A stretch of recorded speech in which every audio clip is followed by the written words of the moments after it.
What's up, world? My name is Zavian Dre, and this is my podcast, Dopenly Honest, breaking the chains of addiction. What's up, guys? Welcome to another episode of Dopenly Honest. Today we have a very special episode that I like to call Rock Bottom. A good friend of mine by the name of Cody has taken time out to share the harsh reality of active addiction. His raw, unfiltered story will hopefully show that from the bottom, there's only one way to go. So let's not waste no time. Let's get straight to it.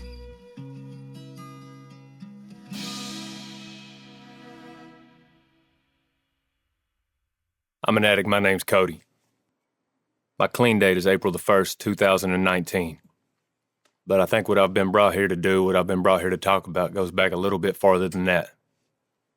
Initially, the conversation via text was about rock bottom. But upon a little bit of conversation, a little bit of fellowship between me and the producers here, it's really just about painting a picture as vivid as we can, telling you how bad it can get, or telling you how bad it got for me. And I guess on the ass end of it, we're going to tie it back into where we're at now, which truly is a more powerful message than I can even comprehend right now. But before we got started, I was in here with my eyes closed, head pointed at the floor, talking to my higher power. And I asked him to guide me and to use me as his vessel, to let my mouth be his tool so that I can reach as many addicts as I can and help as many people as I can. Because if you've been in the rooms at all, you know that when you're asked to carry a message, that's all we can do. Whether we help one person, whether we help 100, if I say one thing that helps one person, this whole deal was worth it. Because the longer you're clean, the more you owe. You work your way up to 100% debt in this thing. Whew. So I think the best story for me to tell, I think the best way for me to hit home, and while it might not be my rock bottom, it's probably the day that I look back on the most. It's probably the most emotional, downtrodden pitfall of my disease. Because I'm not one of the addicts that likes to talk about my disease took this, my disease took that. No, I gave it all up. I'll take you back to November 24th, 2018. And now remember, I told you my clean date was a few months after that. Rock bottom is when you decide to quit digging. If you want to be honest, I got about 10 or 11 clean dates hanging up on the wall. But I only had one that stuck. What they say in the rooms is we wasn't ready.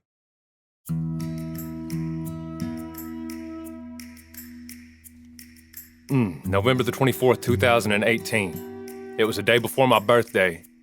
I'm living with my uncle up here in Shelbyville, and before I go to work, I wake up, I'm drinking my coffee, and he's talking to me about doing a little thing for my birthday. The next day, because I had the day off work. It was a Friday, I was going to be off work, so the 25th, they were going to celebrate my birthday, him, his wife, and the kids. We would start prepping and doing everything for Thanksgiving dinner the next day. I was vehemently opposed to that idea. My birthday's always been a traumatic day for me. Some of the worst things ever happened to me in my life was on my birthday. When I was 5 years old, we went to my grandparents' house for my birthday and our house burnt down. When I was 8 years old, I came home from school. We were gonna go out and celebrate my birthday. My mom took Dad's money and disappeared for like 3 or 4 weeks. So my 8th birthday is when my parents split up. When I was 12, we celebrated my birthday again. And again, the house burnt down. Different house, different place, but the house burned down. And when I was 18, I got in my first car wreck on my 18th birthday, going to buy a pack of Black & Milds, just because I was 18 and I knew I could.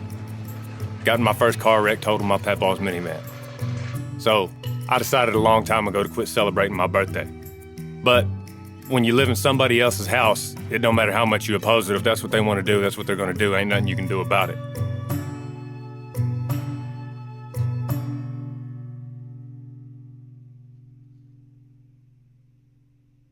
So the next day I woke up and I told him I was going to see a friend in Richmond that morning, but that I would be back around 2 or 3. I was going to see a friend in Richmond. That part was not the lie. That definitely happened.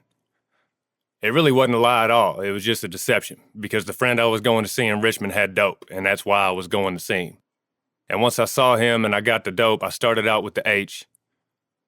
And once I started using, I was in Richmond for the day. There wasn't going to be no birthday celebration. I was going to be lucky to make it back for Thanksgiving the next day. I remember linking up with my buddy, and I'm not going to say his name, but I remember linking up with him, and we hit up who we had to hit up. We did the dirt we had to do. We got the dope, right? And it wasn't no dirt to do. It's just, you know how it is. When you're looking for dope, it's never just like, they don't DoorDash the shit. You got to go over here and meet D, and then D's got to call Boo Boo, and then Boo Boo's got to get up with Flacco. And when you get with Flacco, he's got the dope, but he can't find the scales. So we spend 30 minutes looking for the scales, and now we can't find the dope. And now we got the dope and the scales, but now we can't find it. It was that type deal. So after about 2.5 hours of nonsense, we get the dope. I get a hit. And there's no way I'm driving back from Richmond to Shelbyville after I just did a hit. You know, I'm going to hang out, I'm going to kick it, whatever. We at the dope house. Be high at the dope house. Don't be high on the fucking interstate driving back to Shelbyville, right? While we're there, somebody else comes through. When I say dope, initially, the hit that I did, it was heroin. But then somebody else comes through and they got some ice. Now, the determination on your drug of choice is your decision. I don't like talking about drug of choice because it was all drugs and I chose to do them. So I'm already on one, and I'm trying to celebrate my birthday the way I want to before I got to celebrate it the way my uncle and them want me to. So I go ahead and do some of the ice. Now, had I stuck with the brown, had I stuck with the H and just rested it off, I probably could have come back home. It wouldn't have been no problem. But once I mixed the clear into it, it went from a 4 or 5 hour excursion into an all-day affair. Kind of my last hurrah of my addiction. This isn't rock bottom for me. I want to clarify that. Rock bottom came later. But this was kind of my last big hurrah, my last rip and run, if you will. And we're running around Richmond. I can't tell you how many different people got in the car. I was driving with the insurance expired and the fucking registration in my mom's name, just riding around high as hell, running red lights, picking people up. Some people I knew, some people I didn't, just running. Y'all know what I'm talking about. But fast forward to that night, and I remember I told my uncle I'd be back home at 2 or 3. I pulled up at the house about 8:30 or 9. And as I'm pulling up, my aunt and my uncle are leaving. They're going out on a date night. And I'm at home alone with the kids. I got 4 kids, the oldest one being 16, and they go down in age to about 8 or 9. And I told them, nah, bro, I'm tired. I'm just going to go downstairs and go to sleep. They said, all right, whatever. I could tell he was pissed, but he wasn't going to say anything, so I felt like I got away with it. Now, I came back, but I still had some dope in the car. I left it in the car. It was real important to me the whole time I was using while I was living with him. I never brought dope in my uncle's house. My uncle works for the government, and my aunt is a 3rd grade school teacher. So they were dead set against that, and that was one boundary that I hadn't crossed yet. But they leave, they go out on their date night, and the next thing I remember is waking up in the back of an EMT going to the emergency room here in Shelbyville. They hit me with the Narcan, and I come to in the back. I'm handcuffed to the gurney. Because those of you that have been through it will understand, but to those of you that don't, when you get hit with the Narcan, fight or flight kicks in. I was literally fighting for my life. And I feel like it's important for me to slow down right here because I'm one of the few people you'll ever meet that's died before, and the stories they tell you about, oh, there was a light, there, this happened, that happened, I saw so-and-so, I went over here. No, I've been dead.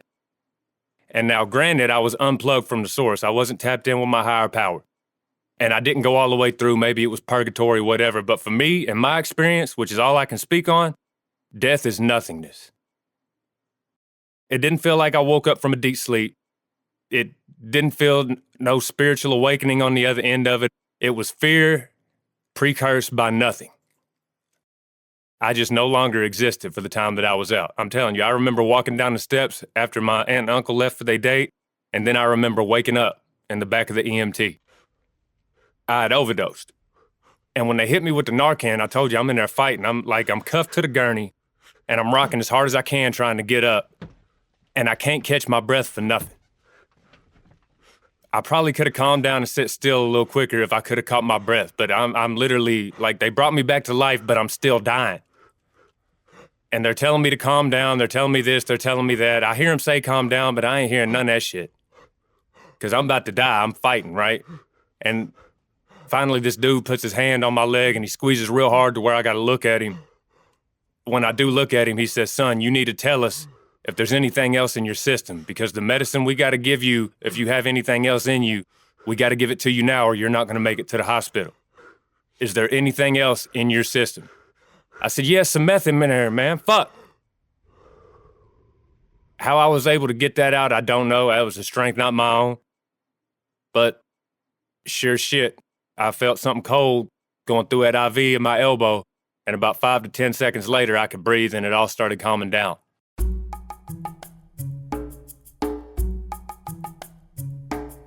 I remember getting to the hospital, getting wheeled in. They put me in one of the rooms. I'm hooked up, and a doctor comes in and talks to me. The regular stuff they talk about when you OD. This is my 5th time overdosing.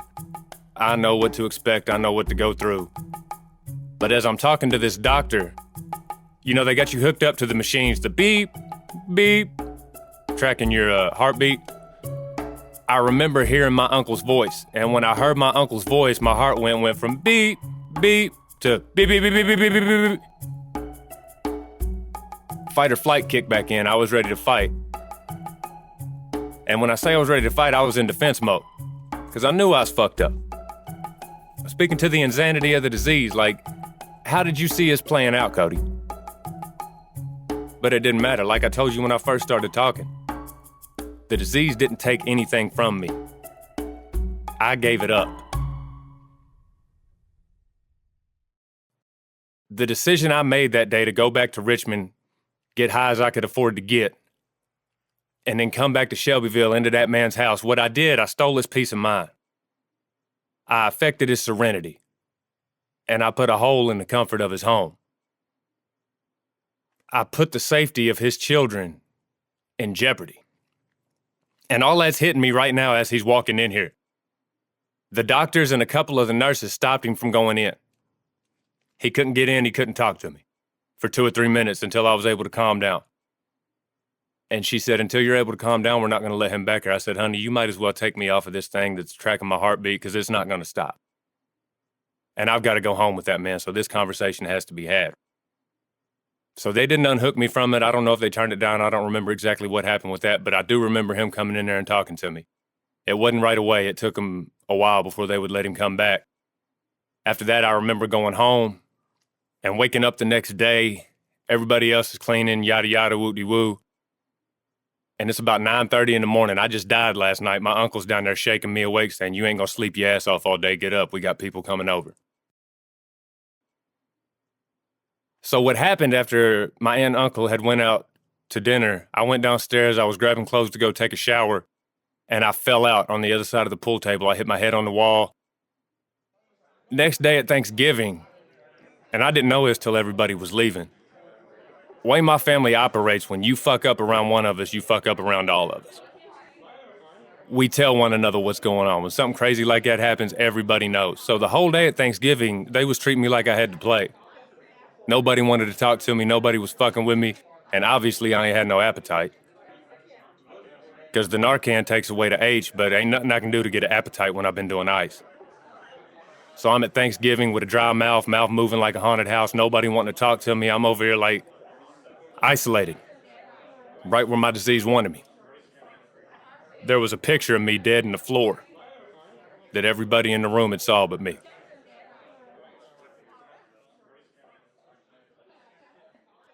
I'd love to tell you that was the end of my road, because that night after Thanksgiving, I had to talk with my aunt and uncle. They came downstairs, they sat on my bed, and we talked about it. When I say we talked about it, we didn't. It wasn't a conversation, it was an ass chewing. It was, you're either going to rehab long term, or you're going to start going to meetings, or you're going to get the fuck out of my house. November 25th, 2018. I started going to meetings that Sunday. They actually had the meetings at the church I was attending with that part of the family. But I kept using. See, when I came to the next day and I went out to my car to clean everything out, yada, yada, I found more, right? So the meeting that I went to that Sunday, I was high at the meeting, not hearing shit, just doing it because I had to. But I kept going to the meetings even though I was still using. Fast forward to 2 or 3 weeks, I admitted that I relapsed again, got another white key tag. Fast forward another 2 or 3 weeks, I relapsed again, admitted it, got a white key tag. And it got to the point I knew I was about to get caught again. So me and my uncle had a little blow up. He followed me to work one day, and I told him I'm moving out. I can't take this no more. So I moved out, got my own apartment. I think I paid rent over there once. I lived there for 5 months. I paid rent one time. And fast forward, I can take you from the worst day to the end of the road. I mean, I'm over there staying in that apartment now, living with my aunt and uncle and all these kids, and people are always around, and I'm going to work and yada yada and woo-de-woo. With all this accountability around me I was using. So what do you think I did when I got in that apartment by myself, alone, isolated, where my disease wanted me?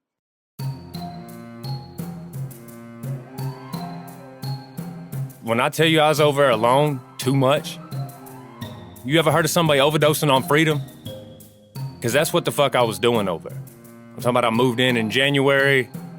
Somehow I kept my job. How, I can't tell you. I remember nights I'd go in there, because at this point I quit doing the H. That was my last time overdosing. At this point I would go in there and I'd found a maintenance guy that worked at the same factory I did who sold ice, and I was copping off him every day. There were weeks that I would get a paycheck for $700-800 and come home with $30 because I was paying off fronts that I got from him. But when you do the uppers for so long, right, like what goes up must come down, it gets to the point you don't really withdraw off meth. What happens is your body starts to shut down. So I would do a shot of ice in the bathroom and then come back out on the forklift. Let me tell the story, right? So our shift started at 7 o'clock. We took break at 12. I went into the bathroom at 7:30, did a shot of ice, went to drop something off in the warehouse, blinked, and it was 12:15. That's the type of life that I was living. I was doing that, and then the maintenance guy that I was copping off of lived out in Henry County. So I would get off work, and on the days that I had gas or the days that I was up, I would go out there and fuck around with him, whatever. That went on and on and on. I mean, I was over there alone in the middle of the winter, and dude, I ain't ashamed to tell you, because I'm a real deal carpet farmer for real. There were times that I would carpet farm so long, I would find toenails and put them in a spoon, try to melt them down. I'm talking about real deal, like an addict's addict. You got a bump, I want a line. You got a line, I want a rail. You got a rail, I want a shot. I want the full effect. And I'm all the way out there. I'm with the shit. I wasn't involved in the dope. I was committed to the dope. I hear a lot of people, like, it might be a generational thing, but the people whose drug of choice involved a pipe, they always talk about how the pipe would talk to them. The needle didn't talk to me. The needle was like my higher power. I had to make offerings to the needle. Not to make the needle happy, but so that I could get by, because when I didn't, I hurt. An addict doesn't care about physical pain. I can take that. You don't believe me? Come up, I'll show you these tattoos. I don't mind the physical pain. The emotional pain that I would feel when I didn't have that shit in me was unbearable. I couldn't stand myself. And the people that I hate the most are the ones that remind me of me. When I'm alone, I'm in bad company. But back to the recovery side. I'm doing this, I'm doing that. I told y'all where I was at. I told you what's going on, what type of lifestyle I'm living. Fast forward, the end of March, beginning of April of 2019. I'm on the end of a 9-day bender. And now, I've been coming in and out of the rooms for a while. Now, the fellowship was stronger for me early on than the program was, because I was isolated.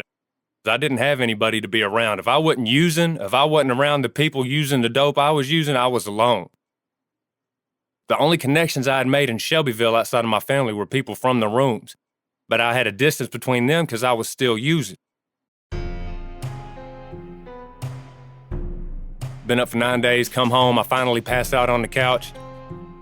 I know I'm not gonna make it to work that night. Matter of fact, the night before that is when I made it home, around 9 or 10 o'clock. I was supposed to be at work, but I was out ripping and running. So I missed a shift at work. I get home and I pass out for the first time in 9 days, and I hear a banging on the wall. And you know how it is when you're in a deep comatose-like sleep. You don't even pay no mind, you just keep sleeping like it's part of the dream. What them beating on the wall was playing into the dream type shit. But it keeps going, it keeps going. I don't know how long they were out there. What it was two recovering addicts from the meeting coming to check on me. Because at that point in time, they loved me more than I loved myself. I had accepted I was ready to die. This was it. There was nothing left for me. I had done what I was supposed to do. I thought my purpose in life was to be like Scarface so that people could point their fingers at me, say that's the bad guy. I thought God's plan for me was to be the example of how not to behave. But these two addicts from the rooms came over to check on me.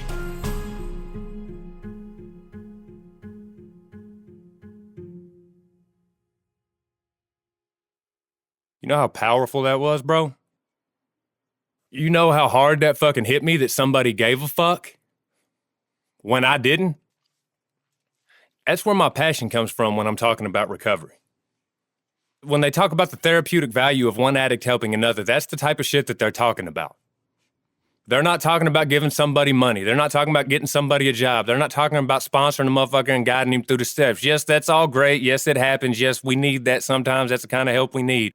But early on for me, initially, my first day clean, I needed somebody to tell me they wanted me around. Because I didn't even want to be around my fucking self. But they did. They came and checked on me. April the 1st, 2019. By the grace of God, since that day, I haven't found it necessary to use any mood or mind-altering substance. And just to full circle it, outside of my relationship with my higher power, the most important thing to me in this world. And now keep in mind, right? I got a wife, I got a daughter, I got 2 dogs I love dearly. I got a job where I'm the big boss man at work. I'm in charge of all these people. The second most important thing in my life is my relationship with myself. When I first got clean, I told you if I was alone, I was with bad company. When I was alone, I was with the last person that tried to kill me. But due to the rooms, due to the 12 steps, due to the keep coming back process, I've developed a loving and understanding relationship with my higher power, who I choose to call God. So if I'm alone, it doesn't have to be physically, spiritually, I'm surrounded by love, no matter where I go. I'm an addict, and my name's Cody. Thank you for listening to this episode of Dopenly Honest. I know all too well that recovery is an uphill battle, but there is hope. For resources, find your local NA, AA, or CR meeting. I can't stress enough how crucial meetings are to my personal recovery. If you enjoyed this content, please like, share, and meet us back right here for more episodes of Dopenly Honest. And remember, you are not alone. One day at a time, we do recover.